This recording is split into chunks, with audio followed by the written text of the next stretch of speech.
오늘 함께 보실 말씀은 로마서 12장 2절 말씀입니다. 우리 교재 다 있으시죠? 우리 한 절밖에 안 되니까 우리 한 목소리로 합독하겠습니다. 시작. 너희는 이 세대를 본받지 말고 오직 마음을 새롭게 함으로 변화를 받아 하나님의 선하시고 기뻐하시고 온전하신 뜻이 무엇인지 분별하도록 하라. 아멘. 오늘날 우리가 설교 홍수 속에 살고 있고 인터넷만 이렇게 들어가면 너무나 귀한 목사님의 설교가 쏟아지죠. 그리고 우리 손에는 늘 성경책이 언제든지 우리가 원하면 집어들고 읽을 수가 있습니다. 이제 그럼에도 불구하고 오늘날 우리가 영향력 없이 또 너무나 무능력하게 또 초라하게 죄악 가운데 넘어지고 또 많이 변화가 없고 열매가 없고 이런 이유가 무엇일까? 여러분, 말씀의 능력이 없어서는 아니라는 것이죠. 오늘도 우리가 수요 예배를 잘 들었는데 거의 뭐 부흥회와 같은 그런 말씀을 들었는데 막 이제 기도해야 될 것 같은 막 뜨겁게 막 주여 삼창해야 될 것 같은 그런 느낌의 말씀을 들었습니다. 근데 우리가 귀한 말씀을 들었지만 그러나 우리 삶 속에 변화가 되는 것은, 열매로 나타나는 것은 또 전혀 다른 일이라는 것이에요. 말씀의 능력이 없는 건 아니라고 한다면 누구의 문제일까? 무엇의 문제일까? 그것은 우리에게 있는 것입니다. 특별히 우리의 어떤 부분이 문제일까라고 했을 때는 여러분, 그 말씀을 붙들고 늘어지는, 그 말씀을 붙들고 늘어지면서 성령의 도움을 받아 심령이 새로워지는 자리까지 가지 않으니까 머리로는 이해했지만 뭐가 변화가 없냐면 심령의 변화가 없는 거예요.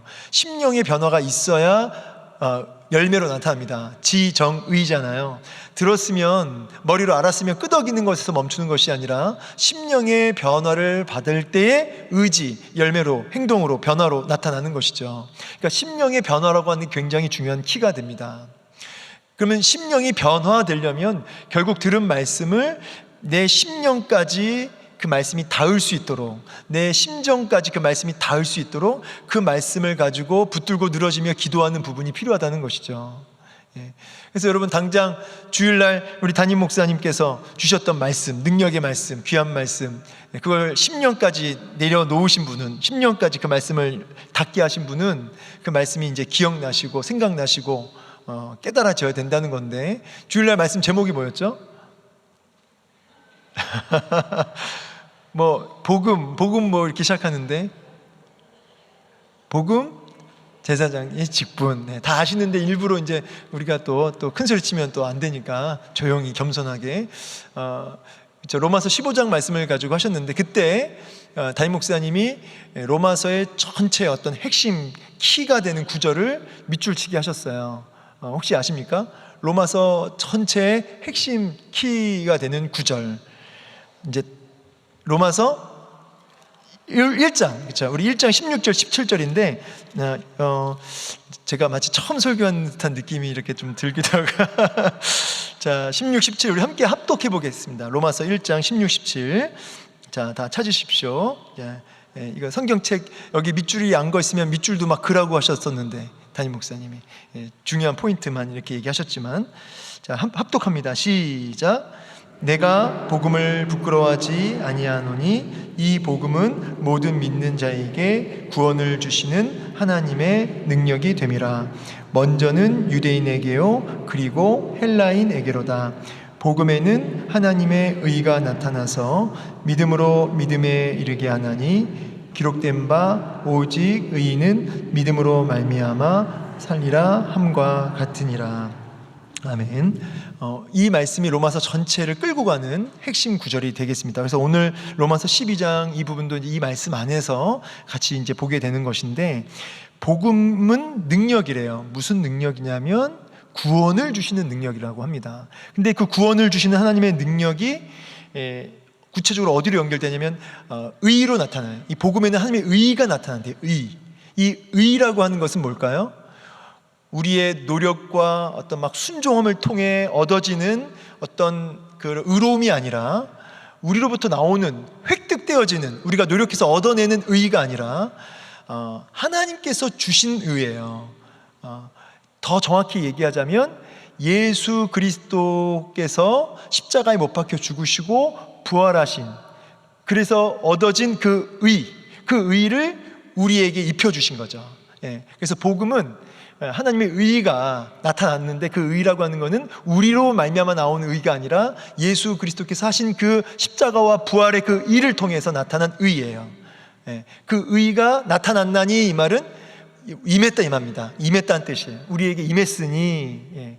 그러니까 그 복음이 결국은 우리를 구원에 이르게 하는데, 그 과정을 자세히 보니까 그 십자가와 부활이라는, 그래서 그리스도께서 얻어내신 그 이루신 그 의를 우리에게 입혀주셨대요.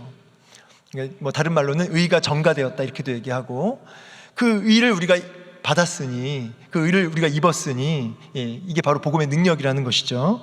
자, 오늘 이 부분을 우리가 핵심 키워드니까, 구절이니까 이 부분은 우리가 알고 복음이 얼마나 귀하고 능력 있는지를 우리가 기억하면서 본문으로 이제 들어가는 것입니다. 자, 1장부터 11장은 이론편이고 교리적인 부분이고, 12장부터 이제 마지막이 실천적인 부분이죠. 그러면 오늘 본문 12장은 이론과 실천, 정답과 순종, 삶이라고 하는, 이론과 삶이라고 하는, 실천이라고 하는 중간 연결고리를 하는 게 12장이에요. 그러니까 굉장히 중요하죠. 자, 저를 한번 보세요. 우리가 설교를 통해서 알아요. 근데 삶으로 나아가려면, 이론이 삶으로 나아가려면 로마서 12장 1절과 2절이 필요한 거예요. 사실 로마서 12장 전체가 필요한 건데, 결국은 아까 제가 얘기했던 심령이 새롭게 되는 부분, 오늘 2절에 나오죠.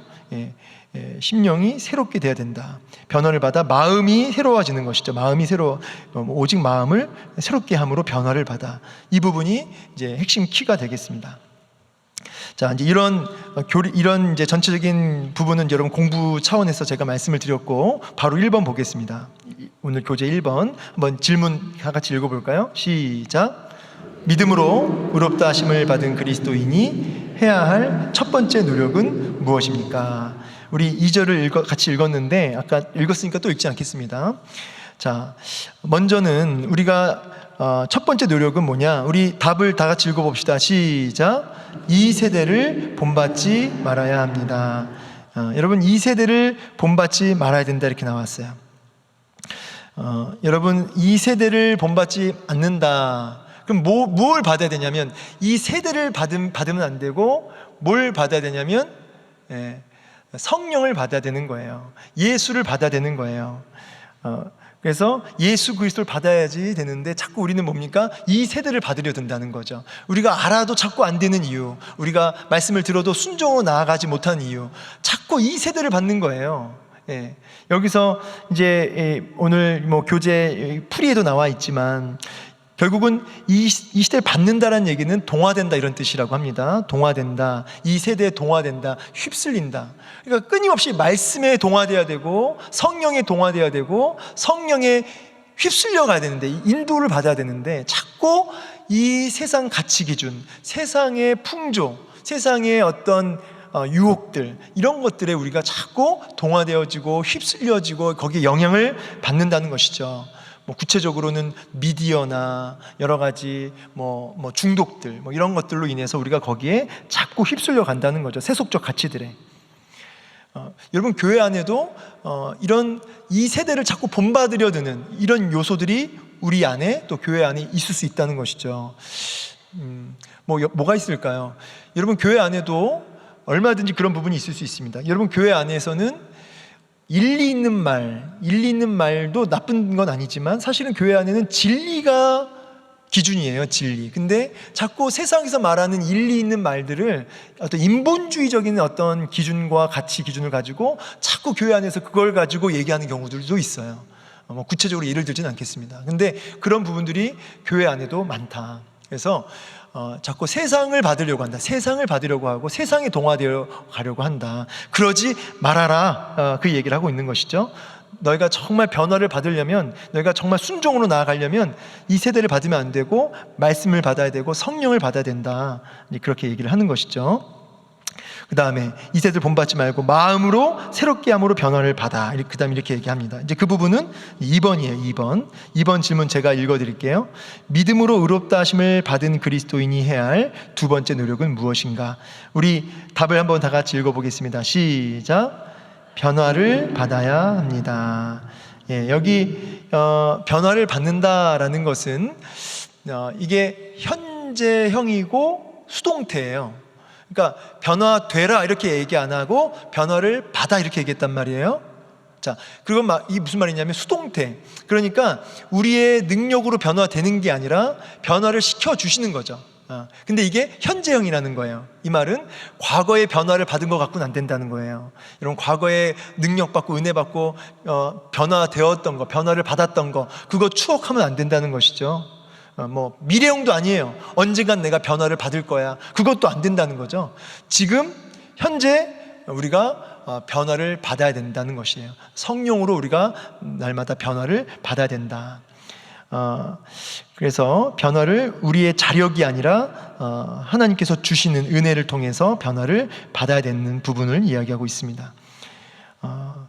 자, 그래서 이렇게 변화를 받게 되면 세 번째로 연결되는데, 이렇게 우리가 이 세대를 받지 않고 동화되지 않고 말씀을 받아서 우리 마음이 성령의 도우심으로 변화를 받게 되면 어디로 나아가게 되냐면 하나님의 뜻을 분별하는 자리로 나아가게 돼요.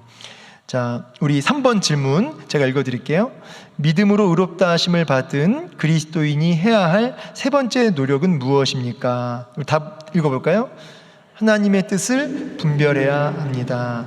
자, 우리 넘기세요. 아주 중요한 이야기를 하고 있는데, 여러분 그 교재를 보면 분별하다는 말의 의미를 이렇게 얘기해요. A와 B를 구별한다는 의미가 아닙니다. 오히려 입증한다, 이해한 것을, 깨달은 것을, 내가 들은 말씀을 입증한다는 뜻입니다. 참 이게 우리가 국어적인 실력으로만 보면 분별하다 그러면 대번 A와 B를 구분한다라는 것으로 우리는 이해하는데, 원어적인 의미는 사실 어디에 가깝냐면 구분한다의 의미보다는 입증한다, 이렇게 된다는 거예요, 뜻이. 그래서 받은 진리를, 깨달은 말씀을 증명해내는 삶, 그게 뭐냐면 분별이래요. 그래서 여러분, 하나님의 뜻을 우리가 설교를 듣고 알았으면 우리가 그 뜻에 순종하려 들 때, 그 뜻 앞에 우리가 그것을 내가 알았다는 것을, 내가 은혜 받았다는 것을, 내가 깨달았다는 것을 실천으로 옮기려 들 때, 그때 그것이 하나님 뜻을 분별하는 삶이다, 이렇게 얘기할 수 있습니다. 자, 우리 바로 4번 질문 보겠습니다. 제가 읽어드릴게요. 하나님의 뜻이 무엇인지 분별하기 위해 우리가 기억해야 할 세 가지는 무엇입니까? 우리 답 다 같이 읽어봅시다. 시작.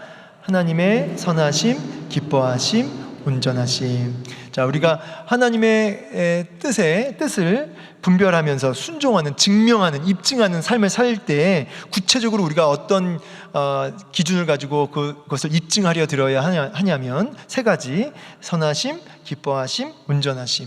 이 부분을 가지고 우리가 순종해야 된다, 입증해야 된다라고 얘기하고 있어요. 여러분, 그 선하심, 온전하심 다 하나님의 속성이에요. 하나님의 성품이죠. 특별히 선하심이라고 했을 때는 뭐가 선한 것일까요? 선과 악의 기준은 결국 하나님이시죠. 하나님이 보시기에 좋으면 선이고 보시기에 좋지 않으면 그것이 악이죠. 그래서 하나님의 보시기에 좋은 것, 그리고 그것이 기뻐하심하고 연결이 돼요. 이게 세 가지로 나눴지만 연결이 됩니다. 그래서 기뻐하심, 뭐가 하나님 기뻐하실까요? 하나님의 마음에 합하면 되는 거예요. 하나님의 뜻과 일치되면, 하나님의 뜻하심과 일치가 되는 그것은 하나님 기뻐하시죠. 이게 선하심하고도 연결이 되는 거죠. 그래서 여러분, 이렇게 얘기하시면 되겠어요. 하나님 기뻐하실까? 이것을 질문하면서 살아가라는 거예요. 그게 입증하는 삶이 되는 겁니다. 여러분, 입증하는 삶, 내가 들은 말씀을 입증하는 삶, 분별력 있는 삶 살려면 어떻게 된다고요? 하나님 기뻐하실까? 이렇게 그것을 매 순간 질문하며 하나님 뜻이 무엇일까? 이것을 고민하며 살아갈 때 된다라고 말씀하시는 거죠. 그리고 온전함이라고 하는 것은 흠이 없다, 이런 의미가 있는데, 흠이 없다, 온전하다. 근데 사실은 어떤 뜻까지 있냐면 두 마음을 품지 않는다, 이런 뜻이 있어요. 그러니까 이 부분이 더 중요해요. 두 마음을 품지 않는 게 온전함이에요. 그래서 이게 어디로 연결되냐면, 두 마음을 품지 않는다라는 말은 어디로 연결되냐면 우선순위로 연결이 돼요. 그래서 온전한, 이 말은 우선순위를 가지고 하나님이 기뻐하실까를 고민하며 살피며 나아가는 이 부분을 의미한다라고 할 수 있겠습니다. 그럼 바로 나눔 보겠습니다. 우리 나눔 1번 다 같이 한번 읽어볼까요? 시작. 그리스도인은 이 세대를 본받지 말고 변화를 받아 하나님의 뜻을 분별해야 합니다. 이런 세 가지 노력 중 내가 우선적으로 실천해야 할 점은 무엇입니까? 그 이유는 무엇입니까? 근데 이 나눔 1번은 조금 애매해요. 왜냐하면 이 세대를 본받지 말고 변화를 받아 하나님의 뜻을 분별해야 된다. 이 세 가지는 연결되어 있고, 여기서 뭘 하나를 탁해서 나누는 것도 좋은데, 이렇게 질문을 좀 바꿨으면 좋겠습니다. 내가 지금 동화되어 가고 있는 것들, 내가 요즘 이렇게 빼앗겨 있는 세속적 가치들, 내가 요즘에 느껴지는 어떤 받지 말아야 할 세상 것들, 그게 뭐가 있는지를 한번 나눠봤으면 좋겠습니다. 내가 아니더라도 우리 교회 안에, 한국 교회 안에, 또 우리 순 안에, 우리 교구 안에 이 세대를 본받고 있는 부분, 영역, 동화되어지고 있는 영역들, 어떤 생각들, 그런 것들이 있으면 뭐가 있는지를 한번 나눠봤으면 좋겠고, 그리고 이제 개인적으로도 나는 요즘에 여기에 많이 좀 휩쓸려 있어. 내가 여기에 좀 많이 좀 동화되어 있어. 내가 요즘 쇼핑 중독에 좀 내가 휩쓸려 있어. 이런 것도 좋겠어요. 좀 자기의 어떤 치부가 드러날 수 있는 일이지만, 그런 문제점을 좀 같이 나누고, 좀 같이도 연약함을 놓고 같이 서로 기도할 수 있는 이런 시간이 되었으면 좋겠습니다. 자, 그렇게 1번 나눔 하시고요. 2번 나눔 다 같이 읽어볼까요? 시작. 그리스도인은 하나님의 선하시고 기뻐하시고 온전하신 뜻이 무엇인지 분별해야 합니다. 하나님의 뜻을 알기 위해 어떤 노력을 하고 있습니까? 하나님의 뜻을 깨달은 경험이 있다면 나누어 봅시다. 이거는 여러분 이제 구체적으로 내가 하나님 뜻을 살피려고, 또 입증하려고 내가 하나님 기뻐하실까 막 질문하며 살았던 어떤 그런 마음은 막 너무너무 급하고 막 당장 선택하고 싶지만 그것을 인내하면서 선택을 미루고 했던 어떤 그런 경험들 있으면 좀 나눠봤으면 좋겠습니다. 아니면 내가 40일 금식을 어떻게 했었고, 아니면 내가 새벽 기도를 어떻게 결단을 했고, 아니면 내가 성경 필사를 시작했다. 하나님 그 뜻을 살피려고, 분별하려고, 이런 나름의 신앙의 어떤 작정과 결단했던 부분들이 있다면 나눠주시고, 만약에 그런 것들이 없다면 같이 좀 오늘 결단해보자. 우리가 하나님 뜻을 분별하는, 입증하는 삶 살기 위해서, 우리가 오늘 마음이 변화를 받기 위해서, 심령이 새로워지기 위해서 우리가 이런 결단을 해보자. 한 명씩 얘기해 보세요. 어떤 결단 하시겠습니까? 어떤 각오를 하시겠습니까? 한번 물어보시면서 그 자리에서 한번 결단해보는 시간 가지면 좋겠고, 또 이제 돌아보니까 하나님의 뜻이 이거였다. 내가 그때는 몰랐는데, 참 그때 너무 힘들었는데 내가 뒤돌아보니까 그래서 하나님이 그렇게 하셨구나, 이런 것이 깨달아졌다라고 좀 나눠보는, 깨달았던 하나님의 그 선하신 뜻을 좀 나눠보는, 그때는 몰랐지만 나중에 보니 이게 이런 뜻이 있었구나 하게 했던 부분들을 같이 나누면서 같이 하나님의 뜻 앞에 좀 인내할 수 있는 좀 그런 도전을 주셨으면 좋겠습니다. 자, 이렇게 해서 수업은 마무리하도록 하겠습니다. 혹시 궁금한 점 있으세요? 예, 질문하면 큰일 나죠, 여러분. 예. 빨리 끝내야 되는데, 지금 가야 되는데. 자, 광고 몇 가지만 하겠습니다. 자, 광고 할 텐데, 우리 지금 화면을 한번 봐주실까요? 화면을 보시면, 자, 순장교육 교구별 장소가 이렇게 변경이 되었습니다.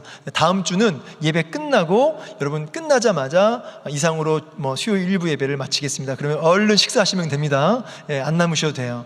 식사하러 막 달려가십시오. 막 뛰어가십시오. 그래서 식사 빨리 하시고 커피 마시고, 그리고 여기 교구별로 이동하시면 되겠습니다. 되도록이면 교구 모임 하신 장소를 제가 하려고 했는데, 그날 수요일 날에도 뭐가 있냐면 평생대학 그 수업이 있더라고요. 그래서 장소가 다 비어있지는 않아요. 그래서 불가피하게 이렇게 좀 장소가 변경된 것 양해해 주시고, 참고해 주시기 바랍니다. 목사님들이 아마 또 광고하실 겁니다.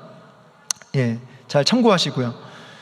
자, 그리고 네, 광고 이거 내려주시면 되겠습니다. 그리고 두 번째로는 계속해서 여러분 뭐 믿으실지 모르겠지만 지금 6단계 진행 중이에요. 7단계 진행 중이에요. 7단계. 그래서 지금 계속해서 등록 데리고 오신 분들, 모시고 오신 분들 등록시켜 주시고 또 신방하시고 주일 예배 같이 드려주시고 계속 그렇게 좀 노력해 주셨으면 좋겠습니다.